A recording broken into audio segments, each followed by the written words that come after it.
Hey Canucks fans, let's move on from the Montreal Canadiens, thank goodness, and let's look ahead to the 2022 Winter Olympics. I'm Clay Emo, I'm at Canuck Clay on Twitter, I'm at Clayton Emo on Instagram, I'm the founder of the GLCPC, the Good Looking Canucks Positivity Club. This is my Canucks take, all in one take. It's Clay's Canucks commentary for Wednesday, February the 3rd. This is where you get Canucks insight that's positive and timely. Want to give a shout out to my Hall of Fame members, Jens95, Simalexander, Just Incredible, and nucksfan number 29. If you want to see how you can join me in the CCC Crew and support me via YouTube membership, just press the join button underneath this video and you watch the video and learn all about the membership levels.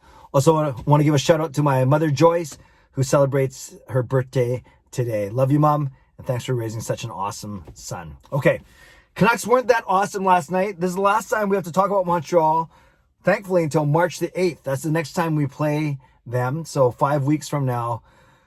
Yeah, the Canucks played a bit better. They didn't lose 6-2, but they did lose 5-3. They cut down on their turnovers. They cut down on their silly cross-ice passes. A couple, I wouldn't say fluky goals, but, you know, tough goals to stop. 2 deflections right from the same spot. One by Anderson, one by Toffoli. And ultimately, Montreal was still the better team. Although the Canucks played them almost even and losing 5-3 to the Montreal Canadiens.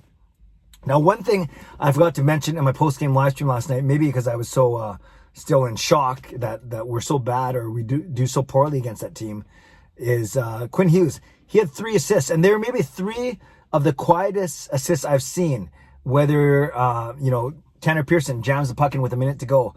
Hughes had a second assist on that goal. Whether it was Elias Pettersson's power play goal. Okay, that one makes more sense that it was a Hughes with the assist there. And then even on the first goal of the night, from the Vancouver Canucks. Now it even escapes me who scored it. It was so long ago. Then that Quinn Hughes had a second assist on that one as well. So 3 assists for Hughes, and he's atop the NHL scoring race for defensemen, which is really, really good. One thing I will say, Roussel scored the first goal. One thing I will say about that, some people say, well, shouldn't he be a lock for the Norris Trophy? And I know some people have talked about it, but one thing I've said, and I've heard others say, is it's tough because he doesn't play any penalty kill.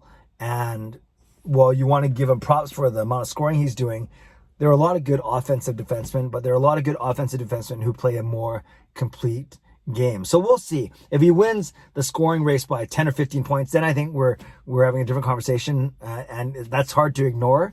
But if he's not winning the scoring race, or it's tight and he continues not to do any penalty killing, then I think I could see why he might not get nominated for the Norris Trophy. Remember, Norris Trophy is best defenseman. It's not highest scoring defenseman. So just something to keep in mind. You guys know I love Quinn Hughes, but I think that's something that we need to keep in mind going forward.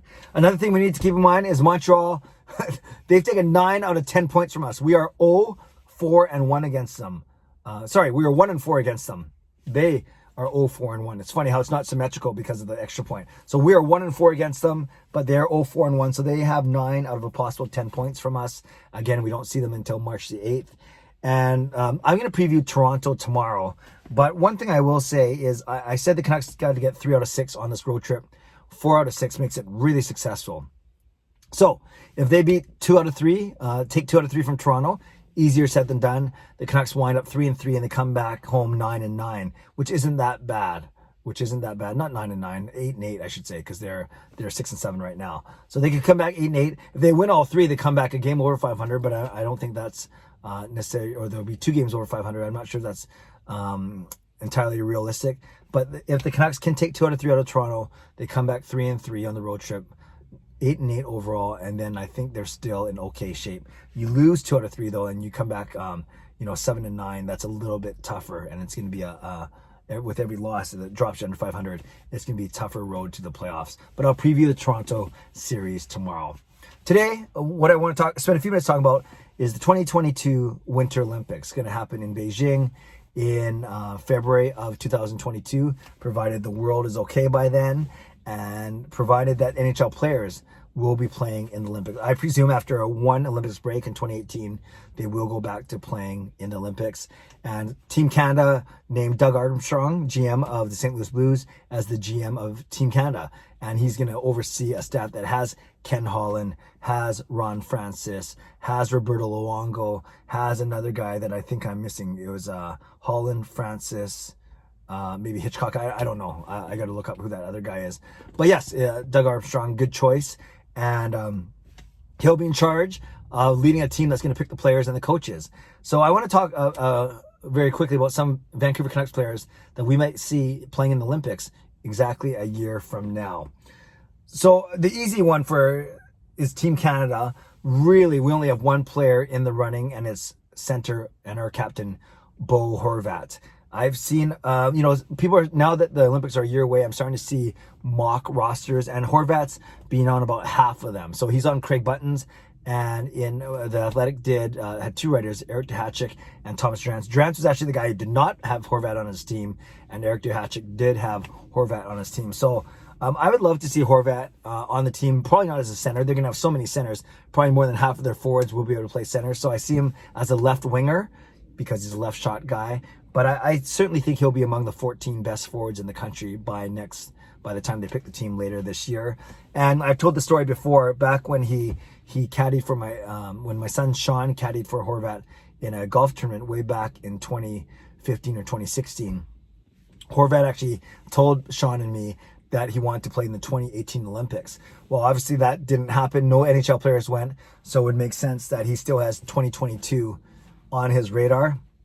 And, we can get into mock rosters and stuff on an off day later on or in the off season. But I think, I definitely think he's got a good chance. He'll play well. He's played in international competitions before, juniors and world championships, I think. But regardless, I do think flat out he's one of the best 14 players. Remember, it's not the 14 highest scoring players, it's the 14 best players. And I think he could play a very complementary role on a bottom six line for Team Canada. So that's something to look out for Team Canada. Obviously, with Team Sweden, Elias Pettersson is going to be a lock. Not sure if there's others, probably going to be too old. Jacob Markstrom, he'll likely be the starter. Doesn't play for us anymore, but I want to mention him. And, Höglander might be maybe one Olympics away. So maybe it's only Pettersson that makes Team Sweden. Russia, hard to say. I don't think Podkolzin will be one of the 14 best forwards by then, so maybe not him. But it's Team USA that's going to be the most interesting watch, because Team USA could have up to 4 Vancouver Canucks players on it.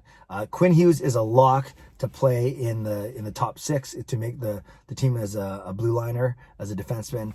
And in these mock rosters that I've seen The Athletic start to do and other websites, JT Miller seems to be a lock as well. And Brock Besser is a bubble, but leaning closer to a lock. So you could see Quinn Hughes, JT Miller, and Brock Besser. Whether you play Miller and Besser together, they can always go to that, given their experience playing on the Lotto line with the Canucks.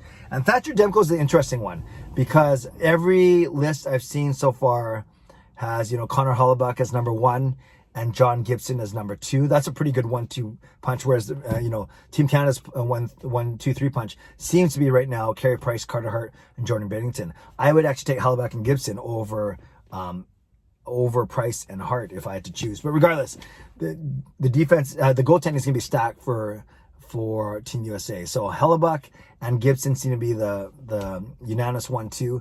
But Thatcher Demko has been starting to get some love on some of these lists.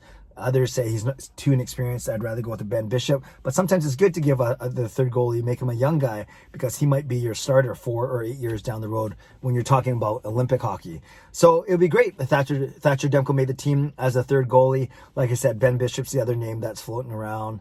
And then some other guys with maybe an outside chance. But it would be fascinating if USA had 4 Canucks players on it: Hughes, Besser, Miller, and Demko. It wouldn't be enough for me to choose to cheer for the USA. I would cheer for them to do well, except against Team Canada. Obviously, I would still go for Team Canada, but you'd want the Canucks players to do well as well. So I just want to leave that with you right now. Nothing too earth-shattering today in terms of analysis or even commentary or opinion. Just more of a kind of, given that Olympics are a year out from now, to think that we could be watching, 6 or 7 Canucks players in the Olympics, and 4 of them maybe on the same team for the Team USA. So, question of the day, let's do a couple. As we wrap up the Montreal series is, how far off do you think we are from the Montreal Canadiens? Let's make that question number 1. How far off are we from the Montreal Canadiens in terms of skill, in terms of being able to compete? Are we right there, or do you think there's a big gap? And number 2, let's say this, do you think all 4 Canucks players will indeed make Team USA? Hughes, Besser, Miller, and Demko. Leave a comment below. I love to read, react, reply. As always, no post-game live stream today because there's no game to do a post-game live stream for. No Canucks game, at least. So I'll check in with you with a vlog tomorrow morning. And then, of course, our post-game live stream at 7 o'clock after the conclusion of the Canucks and Maple Leafs.